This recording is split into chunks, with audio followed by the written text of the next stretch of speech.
I didn't find out because someone confessed.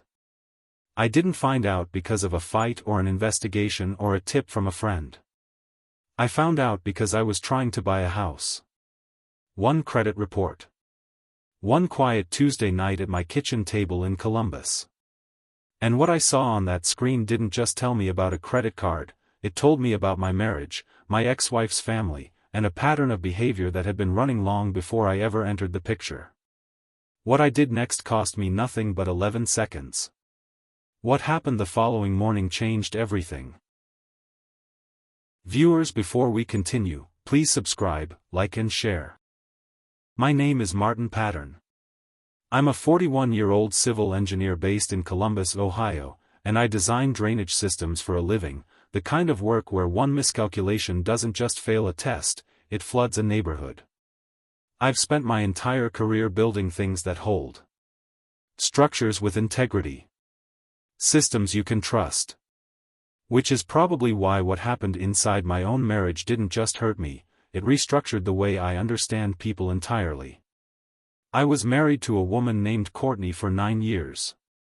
We met at a college reunion party in Cincinnati when I was 31. She was sharp, funny, and had this particular way of making you feel like the only person in a loud room. I fell completely. Her parents, Raymond and Gloria Sykes, lived in Savannah, Georgia, a retired postal worker and a church volunteer who presented like the warmest couple you'd ever meet. Gloria hugged you before she knew your last name. Raymond shook your hand like he'd been waiting to meet you specifically. I trusted them the way you trust people who remind you of your grandparents. What I didn't know then, what I wouldn't fully understand until much later, was that the Sykes family had spent decades running on other people's generosity. Not loudly. Quietly. The way water finds cracks in concrete, patiently, invisibly, until the damage is already done. Courtney's cousin Nia would eventually be the one to tell me the full history. Gloria's sister in Atlanta. A family friend in Augusta who co-signed a car loan that was never paid. A pattern going back further than anyone wanted to say out loud. 3 years into our marriage, Courtney asked me to add her parents to an emergency credit card.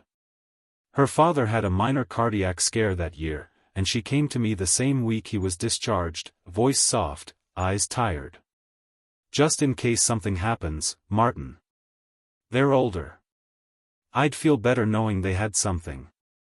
I said yes without hesitation. I set a $2,000 limit and thought that was that. That was 7 years ago. And I want you to remember exactly how that conversation felt, because it matters. Courtney and I divorced 2 years ago. It wasn't the explosive kind of ending, no screaming, no thrown dishes, no single moment of catastrophic betrayal. It was the slow kind of collapse, the kind where two people just stop choosing each other and eventually run out of reasons to pretend otherwise. We split without much conflict. Lawyers handled the house. I kept my car and my retirement account. She kept most of the furniture and the dog, a golden retriever named Scout that I genuinely missed more than I admitted to anyone. What neither lawyer caught, or maybe neither of us thought to mention, was that supplementary credit card. I didn't think about it for almost 18 months after the divorce was finalized. The charges were small enough that nothing tripped an alert. $30 here. $60 there. A grocery run in Savannah. A gas station near their church. It looked exactly like what it was supposed to look like, an elderly couple managing ordinary life. Then last March, I pulled my full credit report for a mortgage pre-approval. I was planning to buy a place in Dublin, Ohio, nothing extravagant, just something that was entirely mine. And right there, sitting quiet as a stone in still water, was that card. Still open. Still active. Carrying a balance I had not put there and had not authorized. In the 24 months since my divorce was finalized, Raymond and Gloria Sykes had run up $14,300 on a card tied to my Social Security number. I sat at my kitchen table under the harsh overhead light and I did what engineers do when something doesn't make sense. I ran the numbers again. Then a third time. Then I downloaded every statement going back 7 years and I spread them across the table like evidence, because that's exactly what they were. The charges were never large enough to trigger a fraud flag. They were distributed carefully, deliberately, spaced and sized by someone who understood thresholds. That wasn't carelessness. That was architecture. And I had spent my entire career learning to recognize when something had been deliberately designed. I spent 3 days going through every statement before I called Courtney. I needed to know exactly what I was looking at before I said a single word to anyone. What the full transaction history told me was not just a dollar amount, it told me a timeline, and that timeline had a shape I recognized. The card was essentially dormant for the first 8 months after I added her parents. Small charges, genuine ones, a pharmacy in Savannah, a copay at a medical office, 1 tank of gas. Exactly what the card was supposed to be for. Then something shifted. Right around the time my marriage to Courtney started quietly losing air, around the time our conversations got shorter and our silences got longer, the charges changed. A restaurant I'd never heard of. A weekend hotel stay in Charleston. A recurring streaming subscription. A furniture store in Savannah that I looked up and confirmed was not a discount operation. None of it was outrageous in isolation. Together, over time, it was a second household running on my credit. I called Courtney on a Tuesday afternoon. I kept my voice flat, what I privately call my engineering voice, the one I use when I need information without static. She picked up warm, the way she always had. We'd stayed civil since the divorce. "Hey, Martin. What's up?" I told her what I found. I gave her the number. I gave her the timeline. I told her about the hotel in Charleston and the furniture store and the streaming service I'd been funding for 2 years without knowing it existed. There was a pause that lasted just a beat too long. Oh God, I completely forgot about that card. I'm so sorry. I'll tell them to stop using it. Not, I had no idea. Not, that's impossible. Just, I'll tell them to stop. Present tense. Like she was managing something ongoing, not hearing about something for the first time. I asked her directly whether she had known. Another pause. "Martin, they're old. They don't always think about," I interrupted her. "Courtney. Did you know?" She hung up. That silence rearranged every memory I had of the last 3 years of our marriage. I didn't call back. I sat with what I knew and what I suspected, and I let those two things settle into their proper relationship. Because here's what I'd learned about Courtney across 9 years of marriage: she wasn't a liar by nature. She was an avoider. There's a difference, and it matters. Liars construct. Avoiders simply refuse to look directly at things until looking becomes unavoidable. Courtney had spent her whole life learning that skill at the feet of 2 experts. Her cousin Nia, the one person in that family who had always spoken plainly to me, called 2 days after my conversation with Courtney. I hadn't reached out to her. Nia called on her own, which told me Courtney had said something, which told me the family was already in conversation about damage control. Nia didn't do damage control. She opened with, "I figured you should know the full picture." What Nia told me reframed everything. The Sykes family had run this pattern before. Gloria's sister in Atlanta had lent them money in 2009 that was never returned and never directly acknowledged. A family friend in Augusta had co-signed a car loan for Raymond in 2013, the loan defaulted, the friendship ended, and Raymond had told the story ever since as a betrayal by the friend. And Courtney, growing up inside all of this, had learned to absorb it. Not to excuse it, Nia was clear about that, but to manage around it, to keep the peace, to love her parents without ever fully reckoning with what they cost other people. The detail that stopped me cold was this: Gloria had suggested adding the card in the first place. The cardiac scare had been real but minor. Gloria had gone home from that hospital visit and told Courtney that they needed access to emergency funds. Courtney had come to me that same week. I thought back to how prepared she'd sounded. How the framing had been perfect, a worried daughter, aging parents, a reasonable request. I hadn't been asked. I had been positioned. And the groundwork had been laid before I ever saw the blueprint. I spent 2 weeks deciding what to do, which might sound long but wasn't. I'm not impulsive by training or by temperament, and I knew that whatever I did needed to be right the first time, because people like Raymond and Gloria Sykes do not give you a second move. I thought about calling them directly. I ran that conversation in my head a dozen times and it ended the same way every time, Gloria's voice going soft and wounded, a Bible verse somewhere in the middle, Raymond going stiff and cold, and both of them emerging from the call as the injured parties. I thought about filing a formal fraud claim. A friend who works in banking in Pittsburgh told me I had reasonable standing. The card had been technically authorized, but continued use post-divorce without the primary holder's knowledge occupied genuinely contested legal territory. He said depending on the judge, it could go either way. But I kept coming back to something simpler. I'm an engineer. I look for the solution that solves the actual problem without generating 3 downstream complications. Confrontation with Raymond and Gloria would generate complications. A fraud filing would generate complications and consume months of my life that I wasn't willing to give this situation. So I made 2 decisions and I made them cleanly. First, no warning, no negotiation, no conversation. People who had spent decades turning confrontation into victimhood would have a counternarrative fully assembled before I finished my opening sentence. Advance notice was a weapon I'd be handing them. Second, would cancel the card. On a Wednesday night. Quietly. No announcement, no explanation, no drama. I would simply close the account and let the silence do what silence does. I sat at my desk for a moment after I made those decisions. I thought about 9 years. I thought about $14,300. I thought about a man shaking my hand like he'd been waiting to meet me. Then I logged into the bank portal, navigated to the supplementary cardholder section, and clicked cancel. The confirmation came back in 11 seconds. Somewhere in Savannah, 2 people had no idea their arrangement had just ended. I slept better that night than I had in months.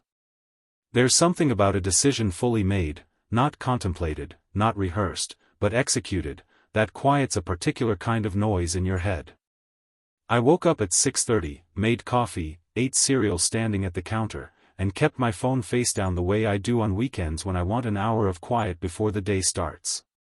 The calls began at 7:42. I know the exact time because I eventually checked. Courtney first, I let it ring. Then an unknown number with a 912 area code, which is Savannah. Then Courtney again. Then the 912 number again. Then a text from Courtney that read, in full capitals, "Martin, call me right now." I finished my coffee. I read the news. I washed my bowl.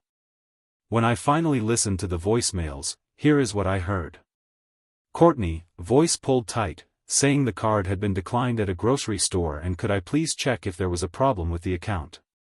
Then Gloria, all wounded composure, explaining that there must have been a bank error and she'd appreciate a call at my earliest convenience. Then Raymond, and Raymond's voice was different from the others, lower and harder, saying my name once and telling me to call him back. Today. I sat with those 3 messages and noticed one thing they all shared. Not one of them said why are you still using his card. Not one of them offered an explanation. Not one of them acknowledged, even obliquely, that the card wasn't theirs to use. Every single message was constructed entirely around their inconvenience, their disruption, their need for resolution.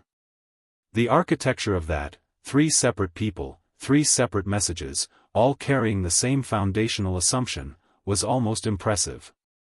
I texted Courtney back 3 words, card was cancelled. Her response arrived in 40 seconds, you could have warned them. That single sentence confirmed what I'd been slowly accepting for days. Courtney was not a bystander. She had been the bridge between my account and their lifestyle, and she had been maintaining that bridge long after the marriage ended. By noon, the strategy had shifted. I was at my desk at work, headphones in, a set of drainage blueprints open in front of me that I was only pretending to review, when I checked my phone and found that Gloria had made her move. She hadn't texted me directly, that would have required acknowledging the actual situation. Instead, she'd posted to a group thread I'd apparently never been removed from, one of those family holiday threads with Courtney and two of her cousins. Just want to let everyone know that Martin has shut off our card without any notice. We are seniors on a fixed income and we're relying on that account for groceries. Please keep us in your prayers. 3 crying emojis from a cousin in under 4 minutes. A heart from someone I didn't recognize. I stared at that message long enough to read it 4 times. Please keep us in your prayers. On a group thread. Strategic, precise, and delivered with the confidence of people who had used this particular playbook before and watched it work. Then Courtney's cousin Bria, not Nia, a different one, the one in Charlotte who had never once asked me how I was doing across 9 years of family functions, sent me a private text that was cold. Martin. They're old. Whatever happened between you and Courtney shouldn't involve them. So now I was the villain. This was the pivot I'd anticipated, but watching it execute in real time still landed with its own specific weight. I thought for about 90 seconds. Then I opened my downloaded statement files, screenshot every transaction from the previous 24 months, highlighted the restaurant charges, the hotel stay in Charleston, the furniture store, and the streaming subscription. I sent the whole package to Bria with one sentence: this is what I was funding, over $14,000, post-divorce, without my knowledge. Then I put my phone in my desk drawer and went back to the blueprints. 4 hours later, Bria responded. 2 words, oh wow. The audience was beginning to understand that there were 2 versions of this story, and only one of them had receipts. Raymond called at 6:18 in the evening. I was sitting in my parked car outside the gym, engine off, watching the last of the daylight go flat against the building across the street. When his number came up, I looked at it for 2 full rings before I answered. I want to be honest about why I picked up. I wanted to hear what he sounded like when the leverage was gone. I'd spent years watching Raymond Sykes operate from a position of inherited warmth, the handshake, the eye contact, the performance of a man who had earned his standing. I wanted to know what was underneath it. He didn't warm up. Martin. I don't know what Courtney told you, but that card was used for genuine needs. We're not young. We have expenses. I said nothing. I've learned that silence creates a vacuum most people feel compelled to fill, and compelled people are rarely strategic ones. That account was set up for this family. And whatever happened between you and my daughter, you had no right to cut us off without warning. No call. No notice. Nothing. I asked him, calmly, what he'd spent at the old Pink House restaurant in Savannah last April. He didn't answer. I told him the amount and the date. I told him what the hotel in Charleston had cost on the specific weekend of their anniversary in October. I told him the name of the furniture store and the total. I heard something shift in his breathing, not quite a gasp, more like a man recalibrating. We were going through a hard time, he said. The authority had drained out of his voice. What replaced it was the sound of a man who knows he's been fully seen and is deciding whether confession or deflection costs less. He made a comment about lawyers. I told him I appreciated the call and ended it. My hands were trembling slightly when I set the phone down. Not from anger. From grief, the complicated kind, for the version of that man I had once genuinely respected, the version I now understood had never fully existed. Courtney called again at 9 that night. I was on my couch, one lamp on, the rest of the apartment dark, not watching the television that was running quietly in front of me. I picked up. I'm still not entirely certain why, maybe because after Raymond's performance, I needed to hear what honesty sounded like from someone who had actually loved me. Or maybe I just wasn't done yet with the version of my life that Courtney represented. She was quiet for a moment after I answered. Not the calculating quiet of earlier conversations. A different kind, the quiet of someone who has decided, finally, to stop managing the situation and just speak. They shouldn't have kept using it. I should have told them to stop after the divorce. I didn't. That's on me. It wasn't a complete confession. But it was the first sentence she'd said to me in this entire situation that didn't contain an escape route. I asked her if she'd known about the hotel in Charleston. Long pause. I knew they took a trip. I didn't ask what they used to pay for it. Which meant she had known enough not to ask, which is its own kind of knowing. I asked her why she hadn't simply come to me if they were struggling. If they needed help, why not say it directly? Why the silence? Why the slow and visible drain? She thought about it before she answered. Because I knew you'd say yes if I asked, and I didn't want to put that on you. And I knew that eventually you'd find out, and I didn't want to have that conversation. So I just didn't look at it. There it was. Not a scheme. Not malice. A woman caught between two loyalties who chose avoidance over honesty until avoidance was no longer available as an option. I told her I wasn't pursuing legal action and that was final. I told her the goodwill I had remaining needed to go toward my own life now. She said she was sorry and she said it simply, without architecture. I believed her. That somehow made the whole thing heavier, not lighter. A week after I cancelled that card, the group thread went silent. Gloria did not post again. Bria did not follow up. Raymond did not call back. The family had absorbed the documentation I'd sent and apparently decided that the public performance was no longer viable. That's the thing about evidence, it doesn't argue back, it doesn't get emotional, and it doesn't care how the story was supposed to go. I went back to the bank and began the formal dispute process for the post-divorce charges. My contact there walked me through it without judgment. The balance was flagged under review and my credit profile was updated accordingly. 10 days later I received a pre-approval letter for the mortgage in Dublin, Ohio. I drove out there on a Saturday morning to walk through the house again, brick exterior, a yard with actual trees, a garage I had no immediate use for but wanted anyway. I stood in the empty kitchen and just listened to the quiet. It was the particular quiet of a space that hasn't been filled yet. That felt exactly right. I've thought about what I'd do differently. Not much, honestly. I'd have monitored my own accounts more carefully in the years after I added them, not because I could have prevented the pattern, but because not knowing was its own cost, a slow unacknowledged weight I'd been carrying without realizing it had a name. Martin Pattern is not a man who was destroyed. Nothing here was catastrophic in the way that some betrayals are. There was no single villain, no dramatic unmasking. There was a family with habits they'd never examined, a marriage that quietly drifted, and a credit card that stayed open years past the point it should have been closed. The real damage was never the money. It was the years of misplaced trust that the money represented. I closed the door on that empty kitchen and walked back to my car. The pre-approval sits on the passenger seat.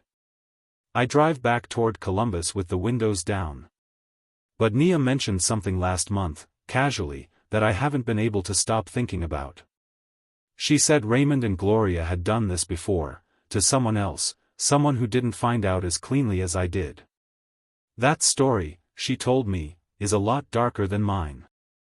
Thanks for watching, please subscribe, like and share.